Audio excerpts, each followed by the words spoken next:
यहाँ से हमलावर हमेशा आते रहे। तो हम हमलावरों की संतानें हैं, तो हमलावर यहाँ आए तो यहाँ पर बड़ा अच्छा वातावरण मिला, खाद्यान्न मिले, तो यहीं पर आकर वो बस जाते। और जो ये भारतीय मूल निवासी हैं, इनको वो गुलाम बना लेते या दक्षिण की तरफ इन्होंने को धकेल देते, यहाँ खुद रह जाते, दक्षिण भारत की तरफ इनको भगा देते थे। तो वो आगे समुद्र में तो गिर नहीं सकते थे, तो समुद्रों के किनारे वहां लास्ट में जाकर के वो बस जाया करते थे, बाकियों को ये गुलाम बना लिया करते थे और यहाँ पर फिर ये खुद रहते थे। तो इसी तरह से फिर हम जो आर्यन थे उनके कुछ रीति रिवाज भी थे, तो वो प्रकृति की खुले में पूजा किया करते। तो ये पूजा की जो नीतियां हैं आर्यनों के साथ वहां से चली आ रही है कि प्रकृति की पूजा करना, बारिश नहीं हुई तो इंद्र को खुश करना, बारिश ज्यादा होगी तो इंद्र को खुश करना, ऐसे ही बाकी ऋतुएं अनाज के लिए पूजा करना। इस तरह से बहुत सारी शक्तियां उसने निर्मित कर ली, काल्पनिक शक्तियां जो कि रियल में थी नहीं, सिर्फ काल्पनिक थी। उसका डर था कि बारिश ज्यादा ना आ जाए तो इंद्र को पहले ही खुश करता। अब उसको डर है कि बारिश नहीं हुई तो फसलें नहीं होगी तो भूखा मर जाएगा, सरवाइव नहीं कर पाएगा। तो उसे लगा कि शक्ति को खुश करते हैं, बेले बैठे और क्या करें, चलो इंद्र को ही खुश कर लेते हैं। तो इस तरह से उसने इन काल्पनिक भगवानों का निर्माण किया और इनको खुश करने की तरकीबें ढूंढी। फिर जो वेद लिखने वाले ऋषि मुनिषि थे, उन्होंने वेदों के अंदर वो मंत्र लिख दिए कि ऐसे ठीक करो, वैसे ठीक करो। जो इलाज की पद्धतियां थी, जो कैसा भी रोग हो जाए उसके लिए मंत्र, पता नहीं कैसे कैसे कचरे उन्होंने वेदों के अंदर भरते गए। तो वो क्या है कि जिसके मन में जो आया वो लिखता गया। कोई किसी की स्त्री को वश में करना है तो उसके मंत्र हैं, सब कुछ ऐसे ही मिल जाता है जिनका कोई ऑथेंटिक प्रूफ नहीं है, सिर्फ और सिर्फ बनाई गई काल्पनिक बकवासबाजी है। तो वो सारा का सारा वहां दर्ज हुआ, फिर उसी अनुसार वो करते गए। धीरे धीरे और ज्यादा शक्तियां जो उसे परेशान करने लगी, बीमार हो जाता कोई तो अब उसका उपचार कैसे हो। तो उपचार के लिए कुछ लोगों को जड़ी बूटियों का ज्ञान था, वो वैद्य वगैरह थे, तो उनकी संख्या जहां कम हो, बीमार अगर ज्यादा हो जाए किसी कारण से, तो फिर बीमार के उपचार के लिए वेदों में मंत्र लिखे गए, तो उन मंत्रों को वो करते। कुछ मौसमी बीमारियां हैं वो अपने आप ठीक होनी होती थी, नाम उन मंत्रों का हो जाता कि उसकी शक्ति से हुआ है। तो वो फिर उनके ऊपर उनकी और श्रद्धा बढ़ती गई, उनकी आस्था बढ़ती गई, उनमें विश्वास पक्का होता गया। ऐसे विश्वास बने ना, अब आपको जुकाम है, सर्दी है, आप 10-15 दिन कुछ ना करोगे तो भी ठीक तो होना ही है ना। अगर आप उपचार करवा लो, झाड़ फूंक करवा लो, कुछ करवा लो, ठीक तो हो ही जाना है ना। लेकिन झाड़ फूंक से नहीं हो रहा ना वो ठीक, वो तो नेचुरल है, कुदरती है। अपने शरीर की जो एंटीबायोटिक शक्ति है से ओतप्रोत थे। अब उनको जो घर की चीजें हैं, अब पंडितों का काम पढ़ना लिखना या वेदों का अध्ययन करना या उनका ही अधिकार था, बाकी जो क्षत्रिय है उनका अधिकार था लड़ना। सिर्फ भारत के अंदर वर्ण व्यवस्था है, ऐसी वर्ण व्यवस्था और कहीं नहीं है। 4 वर्णों में पूरा हिंदू धर्म बंट गया, जिसमें ब्राह्मण के हिस्से में ये अध्ययन पाठ पढ़ना कर्मकांड ये आ गया। यह इन्होंने ही छीना, ब्राह्मणों ने ही बांटी थी ये वर्ण व्यवस्था, किसी और ने इसका निर्माण नहीं किया। शुरुआत में ये वर्ण व्यवस्था कर्म पर आधारित थी कि कर्म जिस इंसान के हिस्से में कि कर्म सौंपे गए थे कुछ वर्गों को कि तुम लोग पढ़ाई लिखाई में अच्छे हो तो तुम ये काम शुरू कर दो। जो लड़ने में अच्छे थे तो उनको क्षत्रिय का नाम दे दिया गया, जो व्यापार में अच्छे थे बिजनेस करने में उनको वैश्य, और जो सर्विस सेवा प्रोवाइडर अच्छे थे उनको शूद्र। तो बाद में यही व्यवस्था जन्म आधारित हो गई। तो जहां से जन्म आधारित हो गई वहीं से गड़बड़ शुरू हो गई। जब कर्म पर आधारित व्यवस्था थी तो ठीक है, लेकिन जब कर्म की बजाय जन्म तय करने लग जाए वो गलत हुआ। कर्म से ही तो जन्म हुआ, मतलब पहले तो कर्म के लेवल पर करी ना उन्होंने। हाँ, शुरुआत तो कर्म से हुई ना। हाँ, फिर जिसके कर्म में उन्होंने अपने वर्ग बना लिया। हाँ, कर्मों वहीं से कर्म तो छूट गए, फिर जन्म ही रह गया। संतान उत्पन्न हुई उसी के हिसाब से। हाँ, बस ऐसे ही चलता गया। तो बाद में पंडित पढ़े लिखे थे तो ये लालची हो गए, क्योंकि कमा तो खुद सकते नहीं थे, तो पलना होता था। तो ये फिर दूसरों को डरा डरा के लूटना इन्होंने आरंभ किया। फिर राजा भी लालची हुआ करते थे, प्रजा में विद्रोह ना हो, तो इन दोनों का गुट बन गया, क्षत्रियों का और ब्राह्मणों का। तो इन्होंने फिर बाकी वर्गों को खूब शोषित किया, उनका खूब शोषण किया, इनको गुलाम बना के रखते थे। तो ये जो शूद्र वर्ग है, इनको तो कोई मार दे तो भी कोई सजा का प्रावधान नहीं था, और अगर शूद्र कोई वेद पढ़ ले तो उसकी जबान काट देते, वेद के मंत्र सुन ले तो उसके कानों में पिघला हुआ लोहा सीसा डाल दिया करते थे। ये काम थे। और ये हत्याएं करना, बलि देना, नर बलि देना, नरमेध यज्ञ, इस तरह से अश्वमेध यज्ञ तो घोड़े की बलि देना, और ऐसे पता नहीं कितने ये पशुओं की बलि देना आम थी। ये सारी चीजें पशुओं को ही खाया करते थे, ये बकरे हैं और बहुत सारे पुराने जो प्रमाण ऐसे हैं कि गो मांस तक का सेवन किया जाता था। बाद में गाय पूजनीय बन गई, गाय माता बन गई, वो एक लंबी प्रोसेस है, लेकिन शुरुआत में तो मांसाहारी था मनुष्य। तो देखो, तो उसी समय फिर देवताओं को खुश करने के लिए यज्ञ को के अंदर मांस ही वितरित किया जाता था। तो ऐसे ही हुए। और शूद्र को रात को निकलने का अधिकार नहीं था, सिर्फ ब्राह्मण ही अपनी कुटिल बुद्धि के द्वारा समाज को निर्देशित करते थे। राजाओं को वही बताते, राजाओं को बताते उसका वो राजा सर्वनाश कर देते।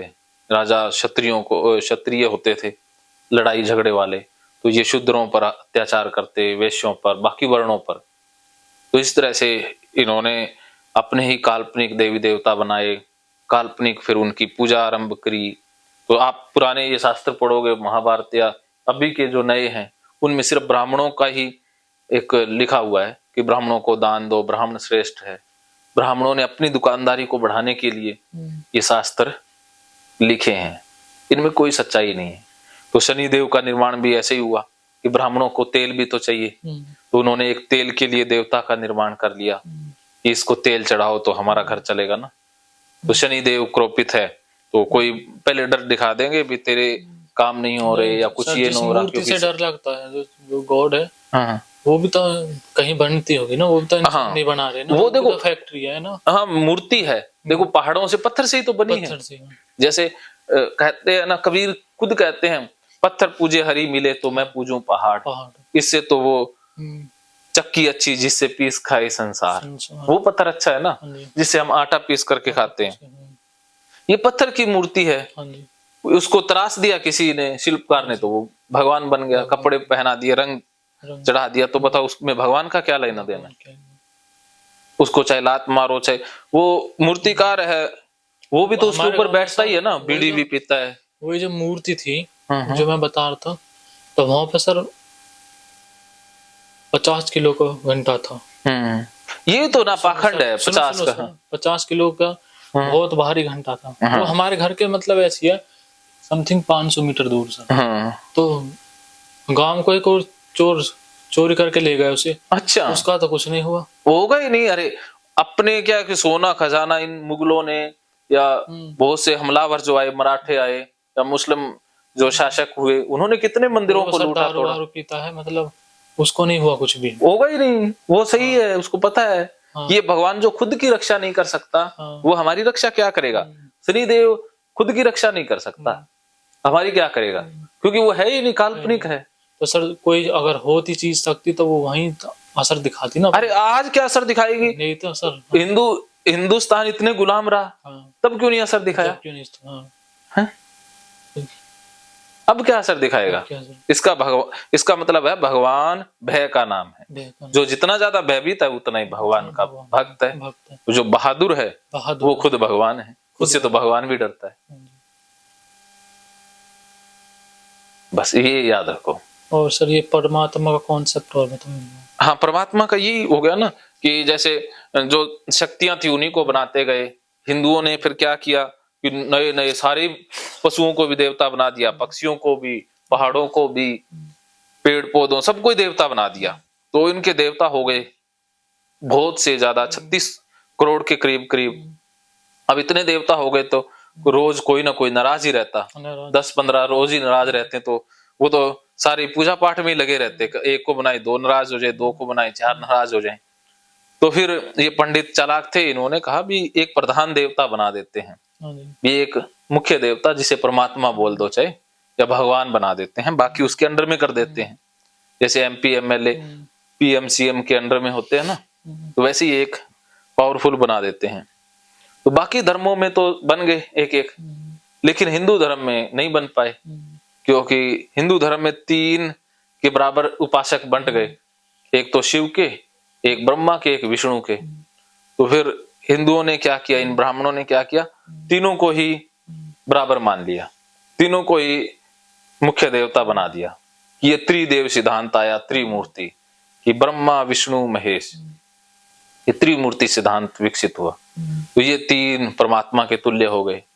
फिर तीनों को अलग अलग डिपार्टमेंट दे दिया, कि विष्णु का डिपार्टमेंट है पालना, ब्रह्मा का है पैदा करना, और शिव का डिपार्टमेंट है विनाश करना।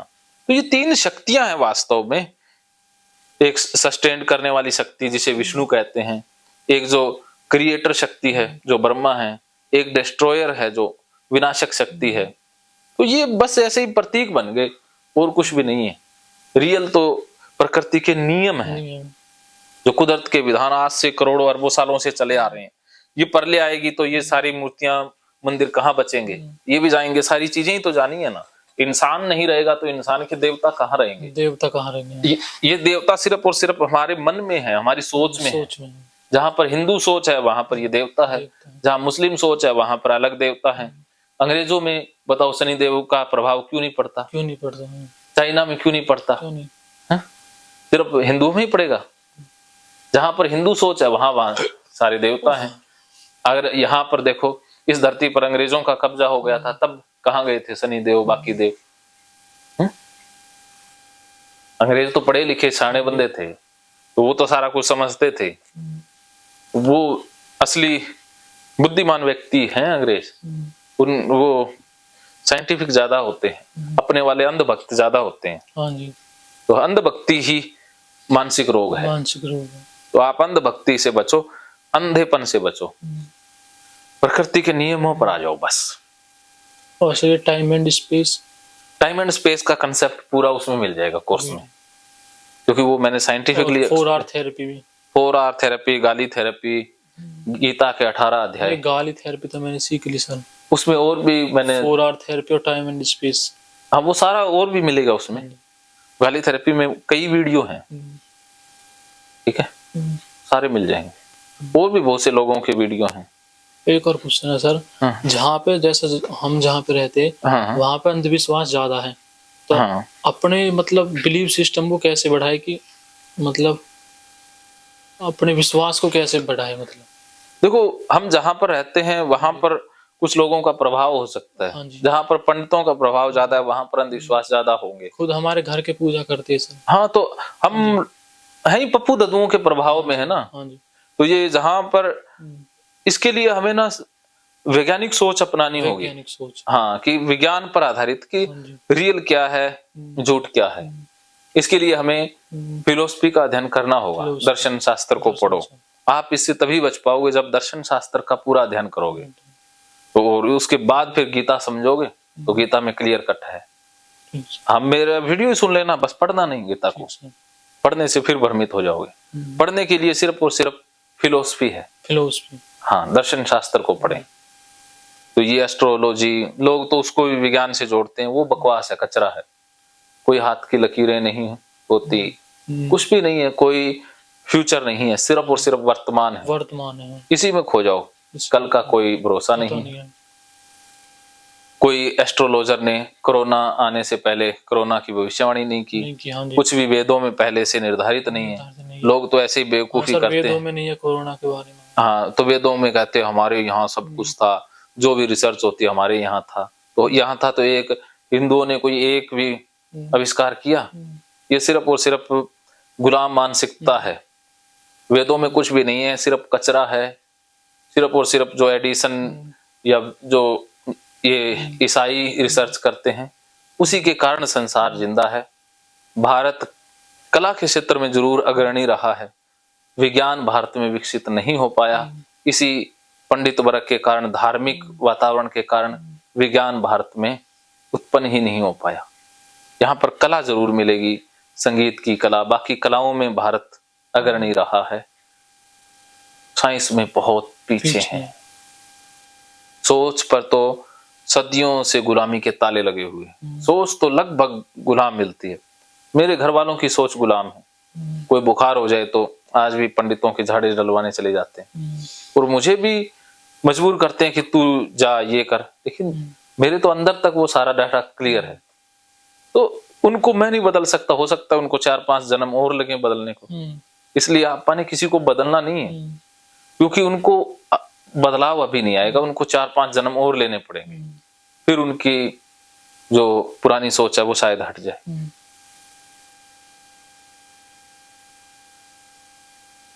ठीक है, लेकिन आप भाग्यशाली हैं कि आपको ये चीजें मिल रही हैं और आप बदलाव भी महसूस कर रहे हैं। क्योंकि सर जन्म बीत जाता है, इंसानों को पता नहीं पड़ता ना ये सच क्या है। हाँ, तो ये सोच के चलो भी जिसने बदलना होता है वो एक बार में बदल जाएगा, जिसने नहीं बदलना वो नहीं बदलेगा। तो उसको छोड़ दो, उस पर दया करो। जैसे कबीर भी कहते हैं, पंडित मौलवी हिंजड़ा इनसे भक्ति ना होए रे। तो इनसे नहीं उलझना, इनसे पंगा नहीं लेना। ये बीमार लोग हैं, बीमारों से पंगा नहीं लिया जा सकता ना। अब कैसा फील कर रहे हो? बढ़िया सर। क्या सीखे? यही सर समझ में आ गया कॉन्सेप्ट। क्या कॉन्सेप्ट समझ में आया? यही परमात्मा क्या है, और सर ये पंडित पुरोहित में मूर्ख बनाते हैं सर। हाँ, तो इन पंडित पुरोहितों से बचो। ये मूर्ख बनाने की फैक्ट्री है, ये आपको बीमार कर देंगे। आजकल तो ये रंगे सियार हैं जो यूट्यूब पे बड़ी बड़ी वो व्यासपीठ सी बना के बैठे होते हैं। ये सारे के सारे मानसिक रूप से बीमार कर रहे हैं। ठीक है, हो गए एकदम क्लियर? कोई भी सवाल? नहीं सर, कोई सवाल नहीं। तो बस इतना याद रखना है कि भगवान हमारे डर का रूप है। जो जितना ज्यादा डरता है वो भगवान में उतना ही ज्यादा बिलीव करता है। भगवान देखो प्रकृति के नियम है। और नहीं सर, भगवान को हमारे विचार की पता ना किसी को कुछ नहीं पता। देखो भगवान सिकंदर के ऊपर भी वो प्रकृति के नियम सिकंदर पर भी उतने ही लागू हैं, दाऊद पर उतने ही बराबर लागू हैं, आइंस्टीन पर उतने ही हैं, सब पर बराबर है। अब बताओ, आग में हाथ डालेंगे तो किसी का जलेगा किसी का नहीं जलेगा, ऐसा नहीं हो सकता ना। सबको आग तो बराबर कर देती है सबको। तो प्रकृति सबके लिए बराबर है। इसीलिए जो जैसा करेगा वैसा ही भरेगा, जो जैसा बोएगा वैसा ही काटेगा, जो जैसा कर्म करेगा वैसा फल भोगेगा। प्रकृति सबके साथ न्याय करती है, किसी को नहीं छोड़ती है। इसलिए प्रकृति के न्याय में विश्वास रखो, आनंद रहो, मस्त रहो, खुश रहो, जिंदगी का खूब आनंद लो बस। तो अब मेरी दक्षिणा दे दीजिए। नीचे नहीं, गुरु दक्षिणा में। गुरु दक्षिणा मतलब सर याद करो।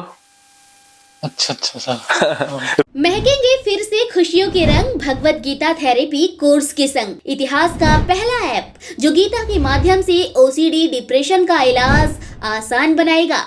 ओसीडी डिप्रेशन का इलाज हुआ और भी आसान, और वो भी बिना दवाई, घर बैठे। किसी को बीमारी की चिंता है तो किसी को चिंता की बीमारी है।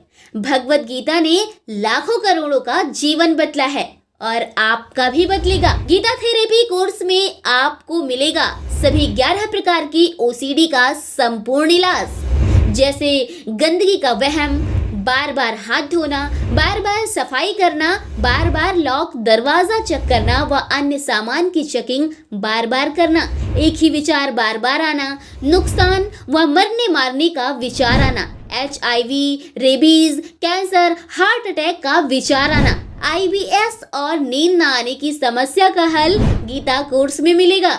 आत्महत्या वाले विचारों से मुक्ति भी गीता थेरेपी कोर्स से मिलेगी।